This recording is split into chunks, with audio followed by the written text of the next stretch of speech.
Aksi premanisme berkedok ke debt collector semakin meresahkan masyarakat. Mereka tak segan untuk melukai korbannya saat melakukan penarikan kendaraan.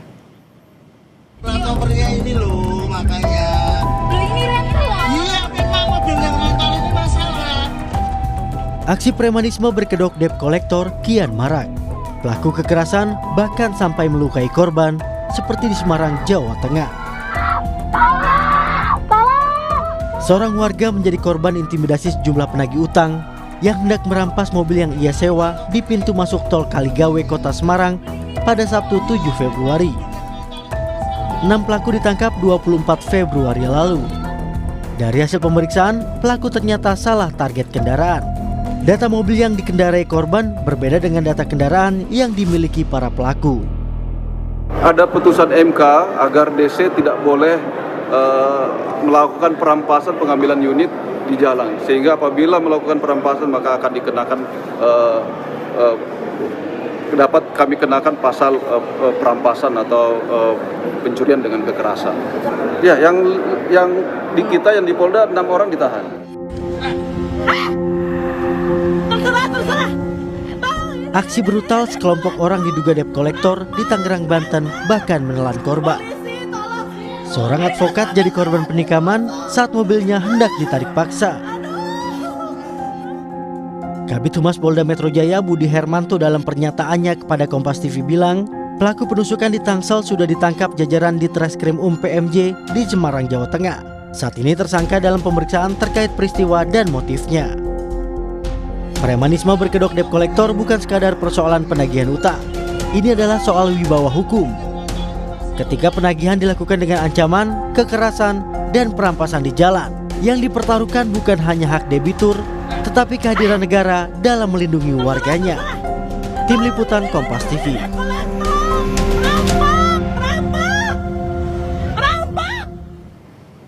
Maraknya aksi premanisme berkedok debt collector. Kita akan bahas bersama kriminolog Universitas Indonesia, ada Bapak Adrianus Meliala. Selamat malam, Prof. Adrianus. Apa kabar? Baik, Pak Karen. Ya, Prof, ini kan aksi intimidasi berkedok debt collector. Kenapa makin nekat dan terang-terangan melakukan kekerasan?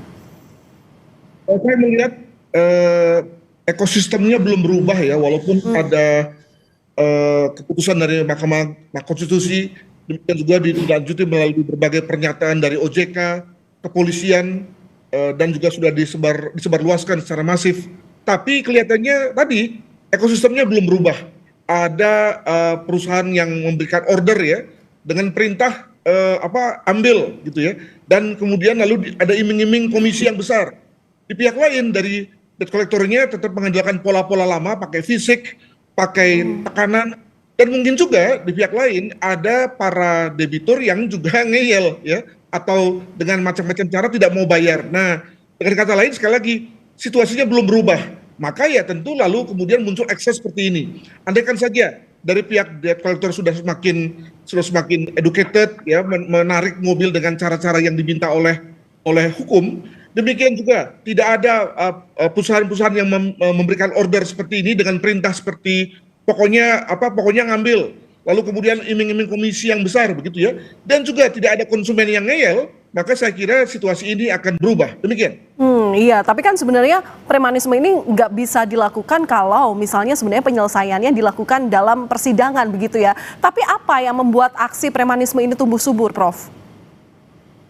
Ada pasalnya di mana kegiatan debt collector ini memang jaya ya. Bisa orang mengambil paksa di jalan, dan juga ada masyarakat yang ya mungkin karena merasa salah belum bayar lalu kemudian menyerahkan kendaraannya, tidak melanjutkan ke proses hukum. Alhasil kemudian ada anggapan bahwa ini memang boleh, sehingga sekali lagi pada saat ketika ada kalangan masyarakat yang mempertanyakan tentang hal itu ke Mahkamah Konstitusi, itu kelihatannya sudah terlambat, dalam arti sudah ada anggapan kuat ya mengenai bahwa boleh tuh mengambil di jalan dengan kekerasan sekalipun, terbukti dari bahwa hal itu didiamkan selama ini oleh aparat kepolisian. Nah, untuk membalik anggapan itu, untuk menghilangkan anggapan itu, katanya belum bisa dilakukan dengan cepat. Jadi memang ada semacam blessing in disguise ya. Di satu pihak kita menyayangkan dan juga turut memberikan semacam atensi kepada korban pada kasus di Tangerang ini, tapi juga pada pihak yang lain hal ini juga semakin mempertinggi ya tekanan kepada debt collector untuk berubah ya terkait dengan ekosistem yang juga sudah mulai berubah. Demikian. Polisi harus melakukan penertiban, tapi nampaknya susah, Prof. Apa yang jadi hambatan kira-kira? Saya kira nggak ada susah dari segi hukumnya ya. Mengapa? Karena apalagi pada kasus Tangerang ini ada video, lalu kemudian ada tindakan resisten ya melawan dari debitur. Demikian juga di pihak lain bahkan ada kekerasannya sendiri sehingga secara normatif, secara material itu udah betul-betul telak gitu. Jadi dari segi kepolisian tidak ada susahnya. Namun kalau bicara mengenai fenomenanya itu saya kira ya bukan hanya kepolisian yang harus bertanggung jawab ya, tapi juga pihak-pihak yang lain.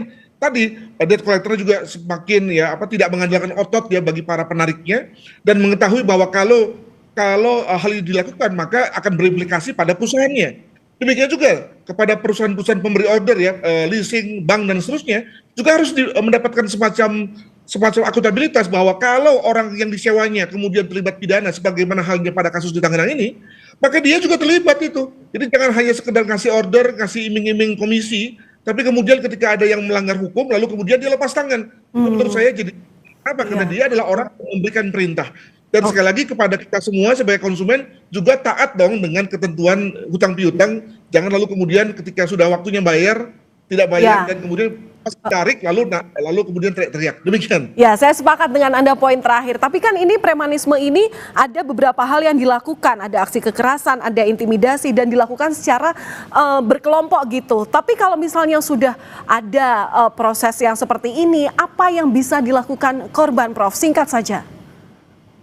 Apa yang sudah dilakukan adalah baik ya melapor polisi dan kemudian polisi mengadakan pemeriksaan olah TKP, pemeriksaan korban, mengumpulkan saksi dan bukti, itu sudah amat cukup ya untuk kemudian membuat si debt collector kemudian ditangkap dan alih-alih kemudian bisa bebas malah kemudian bisa mendapatkan kompensasi malah kemudian harus mendekam di kerangkeng. Moga-moga ini menjadi pembelajaran ya bagi para debt collector lain untuk berhati-hati dalam rangka bekerja. Demikian. Baik, terima kasih sudah berbagi pandangan Anda, insight-nya di Kompas Malam Kompas TV, Kriminolog Universitas Indonesia, Prof. Adrianus Meliala. Terima kasih, salam sehat selalu, Prof.